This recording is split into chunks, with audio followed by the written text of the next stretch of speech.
buenas tardes, bienvenidos a su programa Diálogos, un espacio para pensar nuestra cotidianidad a través del cine y la filosofía. Agradecemos a aquellas personas que hacen posible este programa, al padre Fray Orlando Ibarra de la Orden de San Agustín y a David Cepeda que nos acompaña en Máster. Hoy tendremos un coloquio muy interesante. Ya les habíamos mencionado que para este programa vamos a discutir la película El Reino de los Cielos y el tema es el mundo y la cultura. Daniel, por favor, acompáñanos con esa sinopsis. Kingdom of Heaven, o Cruzada, como también se le conoce en Hispanoamérica, es una producción cinematográfica británico-estadounidense. El filme fue dirigido por Ridley Scott y protagonizado por Orlando Bloom, Eva Green, Liam Neeson, Jeremy Irons, Edward Norton, Brendan Gleeson y Hassan Massoud. Se estrenó el 6 de mayo del año 2005 y pertenece al género épico. Ante los sucesos acaecidos el 20 de septiembre de 1187, el barón Balian de Evelyn tuvo que hacerse cargo de la defensa del reino de Jerusalén. El término de la Segunda Cruzada entonces estaba cerca, mientras se anunciaba también la proximidad de Salah al-Din o Saladino a la Torre de David y por lo tanto el restablecimiento del Islam en Tierra Santa. En el contexto del filme, Balian, un humilde herrero francés que acababa de perder a su esposa, es abordado por un contingente de cruzados que está al mando del barón Godofredo de Evelyn, quien busca a su hijo. A Balian, como hijo del barón de Evelyn, se le da la oportunidad de dejar atrás su situación actual y partir hacia Tierra Santa. Y a pesar de que en principio se había negado, tomará la decisión de ir tras su destino en una búsqueda sincera del perdón divino, así como de la redención del alma de su esposa. El camino hacia el reino de Jerusalén le permite resarcir su culpa, ganando la amistad y el respeto de sus oponentes y conocidos, con excepción de Guido de Lusignan y Reinaldo de Chatillon, caballeros franceses que se oponen a la figura noble del joven Balian. Aún así, este se convertirá en el protegido directo del rey de Jerusalén Balduino IV y en la aspiración nupcial de Sibila, hermana del rey. Pero la sucesiva muerte de Balduino IV dejará en una débil posición la mano de Sibila y en general el reino de Jerusalén, que dependerán desde ese momento de Guido de Lusignan. Sin embargo, la continua insistencia de parte de Guido y Reinaldo de Chatillon en la ruptura de la alianza con Saladino terminará desencadenando un conflicto inminente entre cristianos y musulmanes que concluirá con la redención del reino, en virtud de una conciliación de Balian con Saladino, lo que también anunciará el crepúsculo del dominio de la cristiandad en Tierra Santa. Una producción que sin duda nos permitirá reflexionar en torno al significado de la cultura antes y después de que la guerra determine el horizonte de la civilización. Muchas gracias, Dani. Hoy tendremos un filme muy interesante y que nos da pie para poder pensar, reflexionar en torno a la cultura. Ya este tema lo hemos ido tocando poco a poco en nuestra primera temporada y en estos programas. Hemos dedicado una primera parte al estudio del hombre, un estudio antropológico, pero siempre mediado en la cultura. Hoy queremos pensarnos el significado y el sentido de la cultura. Y qué bien, precisamente, el tema que nos trae la película es el tema de las cruzadas y ese choque intercultural entre el mundo musulmán y el mundo cristiano. ¿Qué les pareció la película? ¿Qué impresiones podemos sacar de este filme? Pues históricamente, hay que decirlo, imprecisa, pero artísticamente muy buena. Lo que son paisajes, escenarios, las batallas, muy bien hecho. Bueno, también cabe decir que el filme en general, como ha dicho Diego, está contextualizado en la Segunda Cruzada y digamos que advierte el inicio de la tercera, ¿verdad? Pero en definitiva la adaptación, como toda adaptación cinematográfica, no es, digamos que fiel a los hechos históricos. Por lo tanto vemos allí algunos personajes ficticios y también hechos que no sucedieron. Como comentábamos ahorita un poco en la sinopsis, esta historia que se forja entre Balian y el reino de Jerusalén digamos esa relación entre Sibila nunca existió con Valiant. Asimismo, el padre de Valiant no fue Godofredo de Evelyn, que es un personaje más bien basado en Godofredo, que es un personaje de las cruzadas muy importante y que digamos que ha sido símbolo del caballero cruzado, ¿no? Además allí encontramos a Guido de Lusignan y a Reinaldo de Chatillon como caballeros templarios, pero en realidad no eran caballeros templarios, eran caballeros franceses, muy distinto. Entonces sí, el filme pues realmente pierde de perspectiva un poco la historia para adaptar otra, digamos que historia, desarrollándola evidentemente desde el punto de vista de que es el actor principal, que es Valiant, de Evelyn. Bueno, la película es muy pertinente tal vez para analizar no el tema cultural, o considero yo así, sino más el tema político religioso de, digamos, los primeros años o primeros siglos del primer milenio. Creo yo que hay una exaltación mucho a la figura de Saladino, quien es relevante para el Islam, para los sarracenos, y quien de alguna manera es la conexión o es el puente para entender un poco las relaciones Oriente y Occidente. Es un film precisamente que nos ayuda a pensarnos la cultura que vimos ahora, de esa pluriculturalidad, ¿sí? Ahorita hay mucha tendencia religiosa, y para nuestro presente, inclusive aquí en nuestro cotidiano, ya tenemos ciudadanos o personas que participan del Islam, unos judíos, ¿sí? Algo que matizaba la película que me parecía muy interesante era como una sociedad de convivencia en Jerusalén. Si eso no es posible, o es un ideal. Es muy interesante lo que nos muestra ahí la película y lo que realmente, bueno, aquí esto habla mucho del honor, del caballero y ese ideal de Jerusalén. ¿Qué es Jerusalén realmente? Si es la tierra o esa instauración de justicia del reino de Dios en la tierra, ¿sí? Lo que significa el reino de los cielos. Matiza un poquito en eso, pero me gustaría que precisamente la película nos diera a pensar qué significa entonces la cultura, o qué sentido tiene la cultura, ¿sí? Para dejar a nuestros oyentes un poquito pensarse qué tiene que ver eso de la cultura. Bueno, pues para empezar, digamos que deslindando un poco el panorama de qué es lo que entendemos por cultura, empecemos digamos que por la definición etimológica. La palabra cultura viene de la palabra latina colere, que quiere decir cultivar. Digamos que allí la película también nos muestra algunas escenas donde Valiant cultiva una tierra que que ha heredado de su padre, y creo que allí se matiza muy bien lo que quiere dar a entender este término, al menos etimológicamente hablando, y es un cultivo, un arado de las tierras fértiles para poder sembrar digamos que semillas que también sean muy fructíferas. Vemos allí que en el filme se matiza un poco esto, que es muy importante para reflexionar en torno al término de cultura. Pero también entendamos que la cultura no es solo un cultivo como se podría entender un cultivo personal, sino que también es un cultivo de lo objetivo, de lo que está fuera de los sujetos y de lo que hace parte, por lo tanto, de la humanidad. Entonces, lo que construimos individualmente, lo que cultivamos individualmente, es eso que los romanos llamaban la cultura animi, que era la cultura del alma, el cultivo del alma, y era precisamente no la erudición, sino el cultivo tanto teórico como práctico de la vida.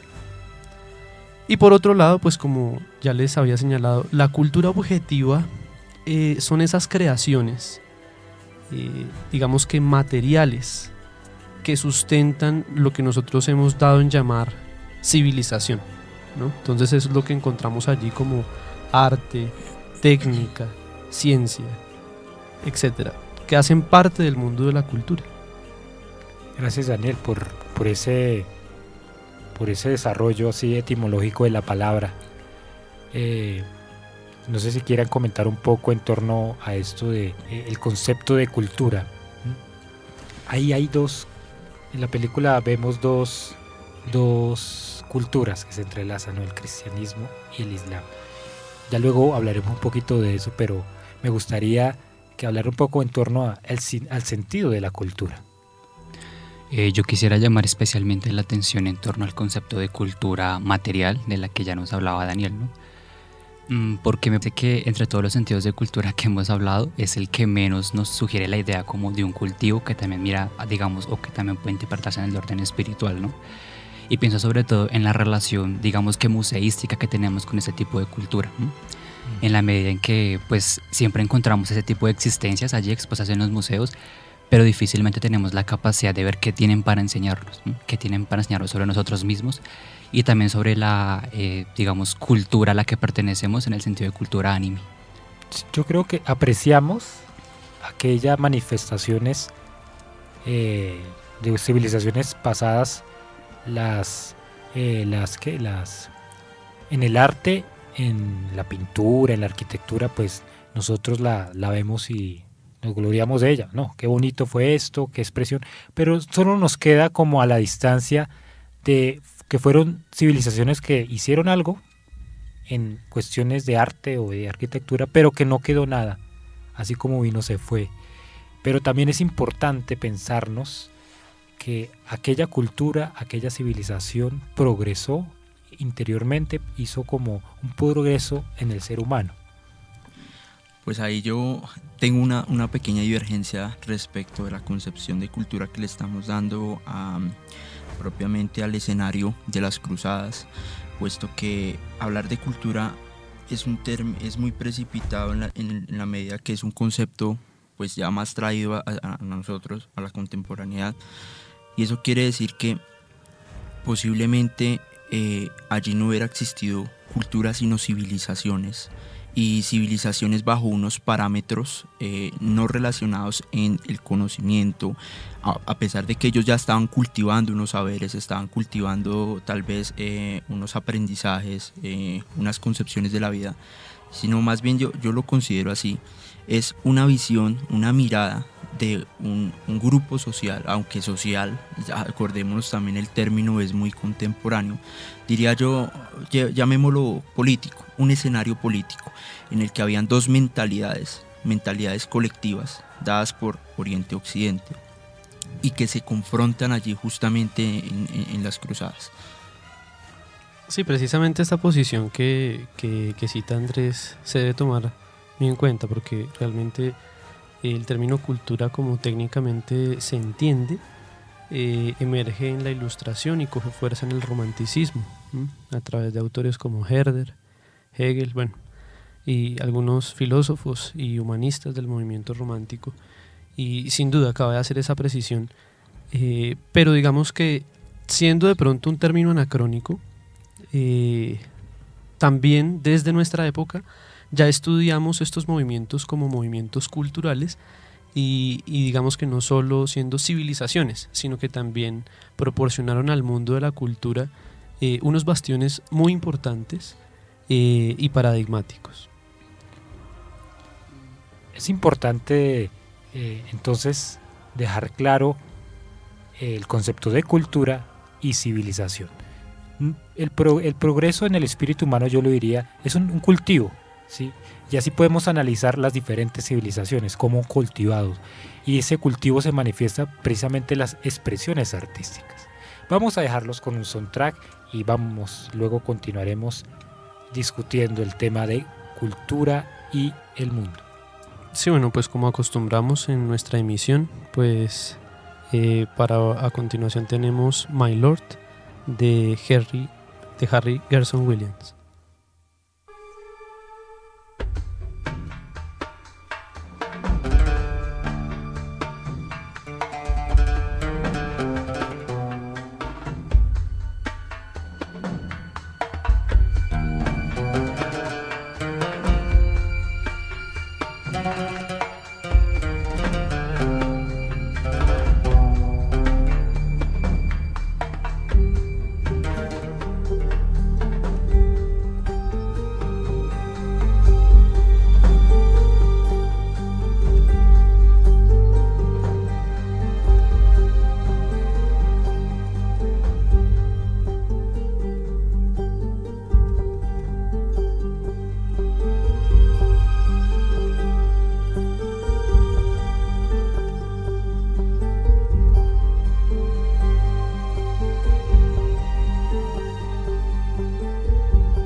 Estamos en sintonía de los 1400 AM, emisora Mariana, su programa Diálogos.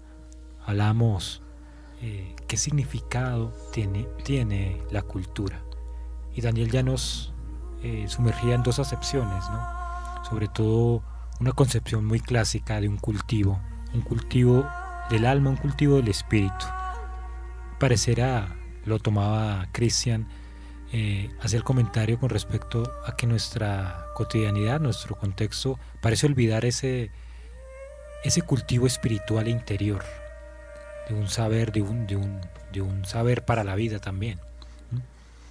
Me gustaría que nos hablaran un poco en torno a ese cultivo interior, a ese cultivo del ánimo.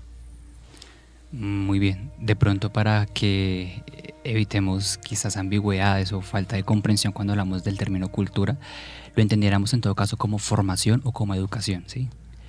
Entendiendo ese proceso formativo y educativo como la forma específicamente humana, que digamos de darle forma o de moldear todas las potencias, digamos que naturales y espirituales que hay en el ser humano. Entonces, digamos, de entrada es conveniente que tengamos en cuenta que cada vez que hablamos del término cultura, entendida como la cultura como cultivo del espíritu, nos estamos refiriendo siempre a un concepto de formación o de educación, ¿bien?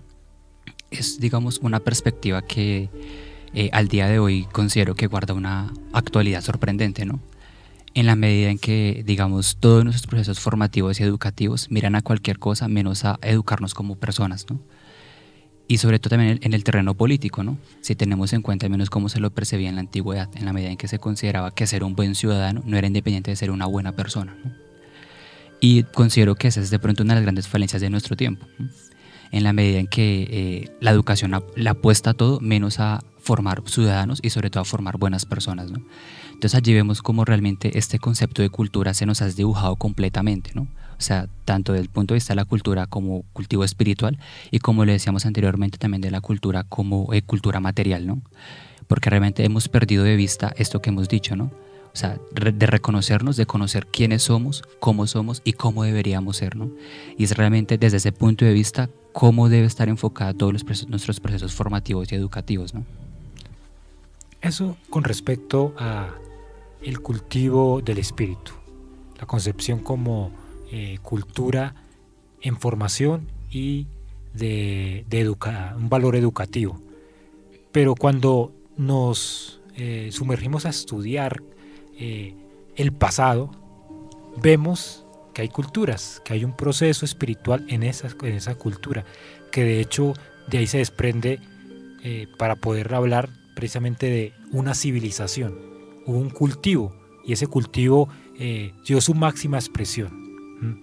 ¿Qué nos pueden entonces decir de ese estudio del pasado, ese estudio vista desde el presente hacia el pasado de las civilizaciones? Sí, aquí pues digamos que cabe aclarar entonces en primera instancia que uno es el cultivo del espíritu, como nos lo ha aclarado Cristian, pero otro es precisamente la acepción a la que hacíamos referencia hace un momento y es el de cultura objetiva. Digamos que la cultura objetiva se puede entender en dos sentidos.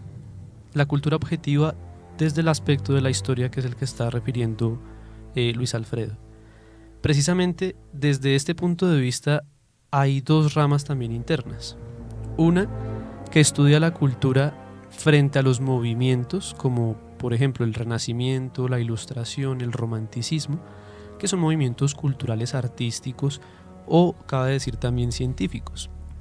Pero también tenemos otra arista, y es precisamente la de la cultura objetiva de la historia, pero entonces según las civilizaciones que nos podemos encontrar desde la antigüedad hasta la época contemporánea. Entonces allí ese sería como el término de cultura objetiva según la historia. Pero también tenemos una acepción de cultura objetiva desde la antropología, y precisamente esta es la que digamos que guarda una relación como yuxtapuesta a lo que concebimos como naturaleza en cuanto a mundo externo, ¿no?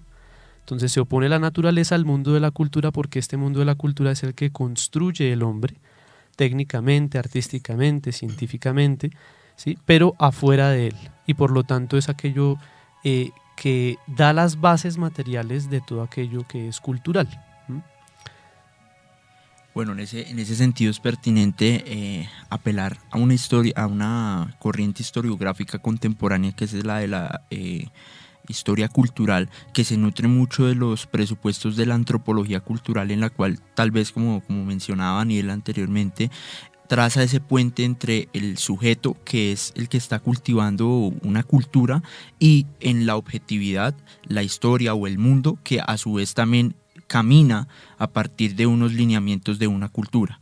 Es decir, esta corriente nos acerca un poco, no de la misma manera como lo podría hacer la historia conceptual, que ya especifica, pero sí nos relaciona al hombre, cómo ha caminado en distintas épocas. Es decir, el hombre cómo se ha sentido y cómo ha percibido el mundo, y cómo el sujeto se ha determinado tal vez por unos valores culturales. Y lo veía yo pertinente para explicar un poco la película, porque si vamos a ver Saladino, el varón que estaban en ese escenario, estaban determinados ya por unos valores culturales. Es decir, que no es, digamos, en vano afirmar que el cristianismo y el islam tienen unos conceptos con los cuales se puede explicar la historia. Hay algo muy interesante que ha tocado Andrés, y es la relación que hay entre el estudio del hombre antropológico, su relación con su mundo exterior, pero sobre todo el símbolo o el signo que encierra una cultura, como la cruz para el cristianismo y la media luna para el islam. Desde el punto de vista antropológico, la cultura es un quehacer humano, o sea, medios técnicos, medios artísticos, medios escritos, incluso mitológicos, porque el mito es una interpretación temprana de la naturaleza que hizo el hombre y que algo más ha influenciado hasta ahora. En este caso ahí está se encuentra la religión cristiana y la religión musulmana, y esa religión va a determinar su actuar y sus convicciones. Por lo tanto, si uno quiere estudiar la cultura, uno tiene que estudiar las convicciones que rigen a las civilizaciones. Vamos a dejarlos con otro soundtrack que ambienta esta película, que tiene muy buena banda sonora. Espero que disfruten de esta pista. Sí, a continuación los dejaremos con King's Fall.